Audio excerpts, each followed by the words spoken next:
कह रहा हूँ आप या तो यहाँ बीजेपी के प्रवक्ता बन के बैठे हो तो मैं सुन लूंगा आपकी बात। मैं सेपोलॉजिस्ट की बात जिस पर मुझे विश्वास नहीं है मैं क्यों सुनूं? ये अब आप ये देखिए कि लोकतंत्र की हत्या अब आप कर रहे हैं। आपकी बात सुनूं क्यों? तो अब यहाँ मीडिया पे बैठ के लोकतंत्र की हत्या आप कर रहे हैं या मैं कर रहा हूँ? प्रदीप गुप्ता से बात करने थोड़े बैठा हूं मैं यहाँ।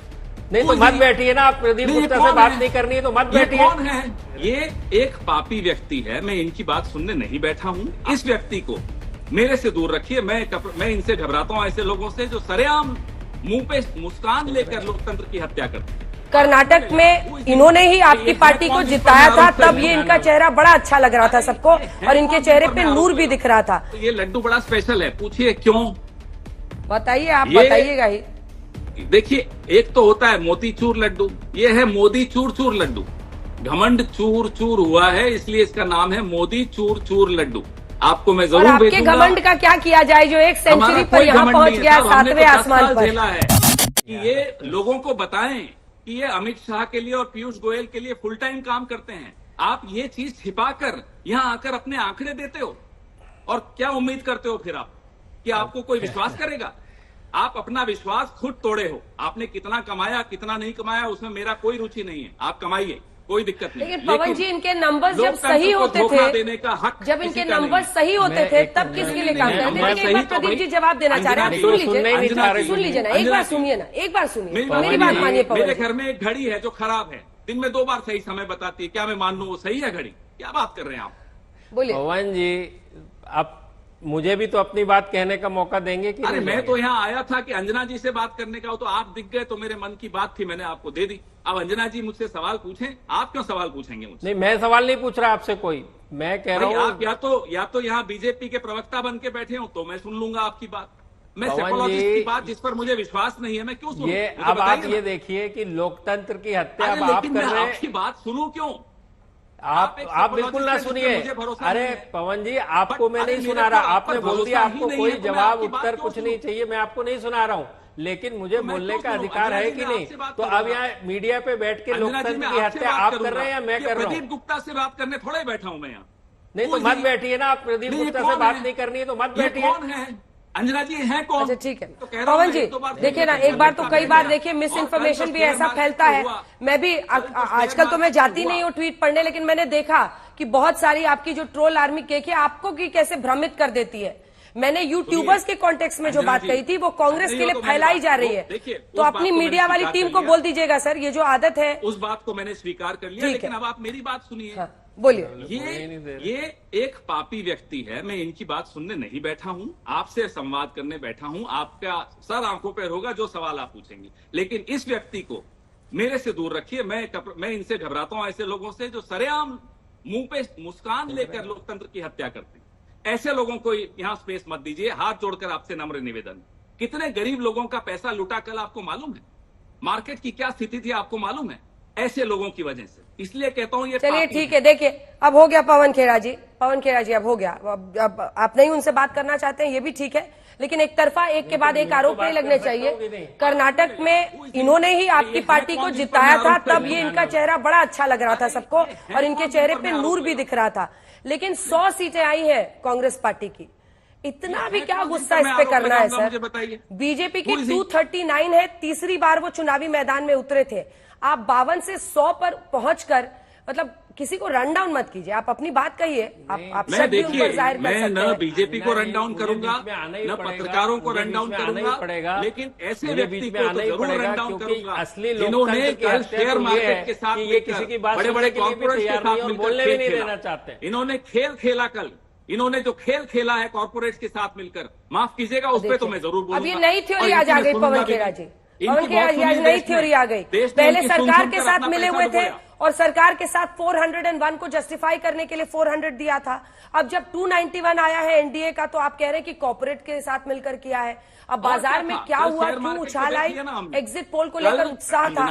और हर चीज को मत जोड़िए, बहुत हो गया। मैंने भी आपको बोलने के लिए पूरी आजादी दी, लेकिन इसका मतलब ये नहीं है कि अब शब्दों का आप इस्तेमाल करें। सबको भाषा की मर्यादा की बात में दायरे में ही रहकर बात करनी चाहिए एक दूसरे के बारे में, क्योंकि देखिए 100 सीटें ही आई है कांग्रेस पार्टी की।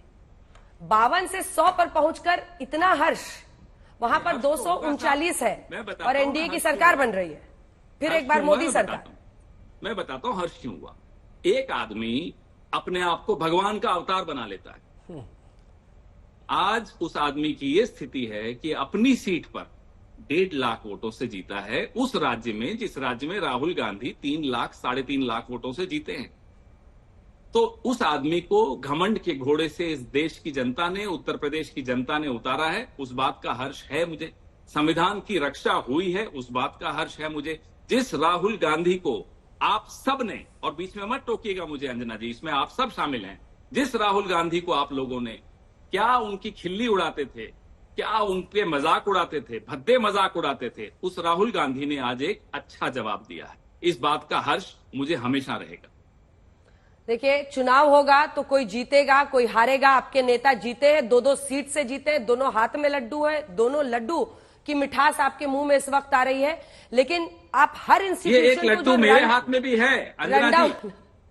सर, मैं तो इंतजार कर रही हूँ कि कब पवन खेड़ा भी चुनावी मैदान में उतरेंगे। अच्छा है, मैं तो ये मानती हूँ कि एक परिवार का वर्चस्व नहीं रहना चाहिए। सुनिए ना, मैं आपको लड्डू खिलाऊंगी जिस दिन आप भी जीतिएगा अपनी पार्टी की तरफ से। मैं तो मानती हूँ कि पवन खेड़ा बड़े अच्छे नेता है। अंजना जी सुनिए, तो ये लड्डू बड़ा स्पेशल है, पूछिए क्यों? बताइए, आप बताइएगा ही। देखिए, एक तो होता है मोतीचूर लड्डू, ये है मोदी चूर चूर लड्डू। घमंड चूर चूर हुआ है, इसलिए इसका नाम है मोदी चूर चूर लड्डू।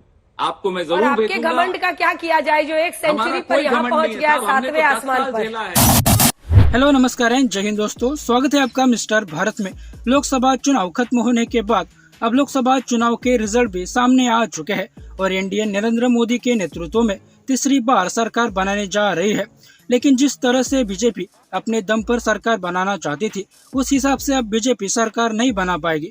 लेकिन रिजल्ट से पहले ज्यादातर एग्जिट पोल में, जिसमें एक्सिस माई इंडिया का एग्जिट पोल भी शामिल था, इनमें बीजेपी को 322 से लेकर 340 सीट मिलने का अनुमान लगाया गया था और इंडिया अलायंस को 71 से 90 सीट मिलने का अंदेशा लगाया गया था। लेकिन रिजल्ट एग्जिट पोल के मुताबिक नहीं आए और बीजेपी अकेले अपने दम पर 250 का आंकड़ा भी पार नहीं कर पाई। एनडीए को 291 सीट मिले, जो बहुमत के आंकड़े से ज्यादा है। वही कांग्रेस को इस लोकसभा चुनाव में 100 सीट मिले, जो पिछले लोकसभा चुनाव में कांग्रेस 51 सीट पर सिमट कर रह गई थी। विपक्षी पार्टियों का गठबंधन इंडिया को 234 सीट मिले, जो बीजेपी के कुल सीटों से तो कम है, लेकिन इंडिया गठबंधन के उम्मीदों से काफी अच्छा है, क्योंकि किसी ने भी एक्सपेक्ट नहीं किया था कि इंडिया गठबंधन बीजेपी को टक्कर भी दे पाएगा। राहुल गांधी ने तो इंडिया अलायंस को 295 प्लस सीट मिलने का दावा किया था, लेकिन एग्जिट पोल से लेकर राहुल गांधी का 295 प्लस का दावा भी गलत निकला। लेकिन इस वीडियो में कांग्रेस के नेता पवन खेड़ा एक्सिस माई इंडिया के एमडी प्रदीप गुप्ता को एग्जिट पोल में गलत आंकड़े दिखाने के लिए पापी बोल रहे हैं और 100 सीट मिलने के घमंड में प्रदीप गुप्ता को बोलने भी नहीं दे रहे हैं। कांग्रेस नेता नरेंद्र मोदी जी को भी घमंडी बोल रहे हैं, लेकिन 10 साल विपक्ष में बैठने के बाद भी 100 सीट मिलने पर ऐसे घमंड दिखा रहे हैं जैसे कांग्रेस ने अकेले अपने दम पर बहुमत हासिल किया हो। कांग्रेस और उसके अलायंस मिलकर भी बीजेपी के 239 सीटों के ऊपर भी नहीं जा पाए। 100 सीट मिलने पर कांग्रेस नेता इतना घमंडी होकर दूसरों को अपनी बात तक रखने नहीं दे रहे हैं। तो सोचो, अगर कांग्रेस अकेले अपने दम पर सरकार बनाती तो देश के आम लोगों का क्या हाल करती। लोगों से बोलने तक की आजादी कांग्रेस छीन लेती। इसलिए दूसरों पर कीचड़ उछालने से अच्छा कांग्रेस को खुद के गिरेबान में भी झांकना चाहिए। बाकी दोस्तों, आपका इस वीडियो के बारे में क्या कहना है, नीचे कमेंट बॉक्स में बताइए। और ऐसे ही वीडियोस के लिए मिस्टर भारत को अभी सब्सक्राइब करें। मैं मिलता हूं आपसे अगले वीडियो में, तब तक के लिए जय हिंद, जय भारत।